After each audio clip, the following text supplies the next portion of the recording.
Hey everyone, today we're diving into one of the most important councils in church history, the Third Council of Constantinople, which took place in 680 through 681 AD. By the end of this video, you'll understand it so well that your theology knowledge will be a 10 out of 10. So let's get right into the video. First, some background. This council is the sixth ecumenical council.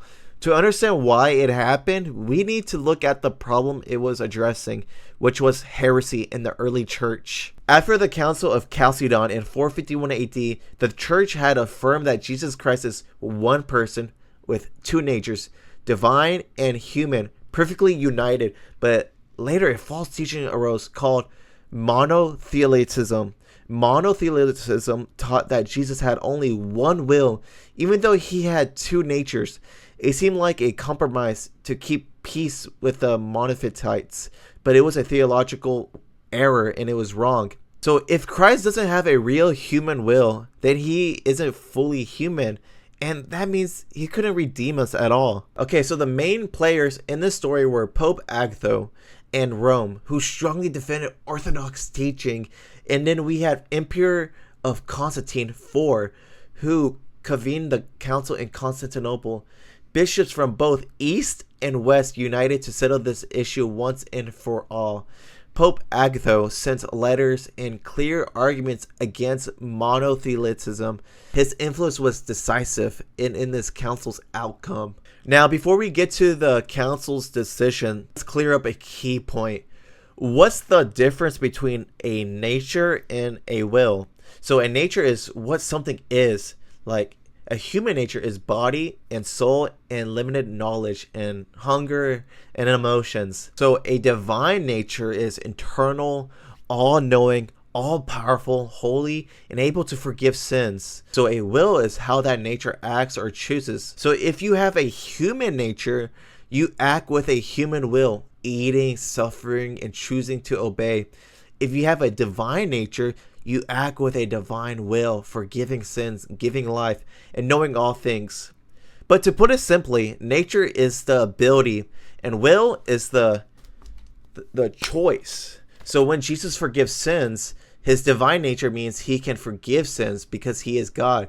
His divine will means he chooses to forgive sins, and his human will is always freely cooperating in perfect obedience. So, what did Constantinople III declare? Jesus Christ has two wills, a divine will and a human will, perfectly united in one person. Each will acts according to its nature. The divine will does divine things, and the human will does human things, but they never in conflict. And monothelitism is condemned as a heresy. Anyone teaching that Christ had only one will was anathematized.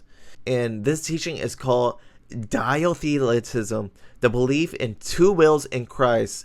It safeguards that Christ is both fully God and fully man. So why is this council so important? It protects the fullness of Christ's humanity. Without a human will, Jesus wouldn't be truly human, and his obedience on the cross wouldn't be real. It shows us that salvation depends on Christ's free human obedience, perfectly united with his divine will. And also it strengthens the East and West's unity by affirming together the truth of two wills and one Christ. Here's a powerful teaching from the council, and I quote, "If anyone asserts that our Lord Jesus Christ has but one will, either human or divine, let him be an anathema." End quote. This isn't just legalistic language, it's the church's saying Christ's full divinity and full humanity are non-negotiable for our salvation. So the main problem with this council is monothelitism, said Christ had one will. And the solution in Constantinople III was that it declared that Christ has two wills, divine and human.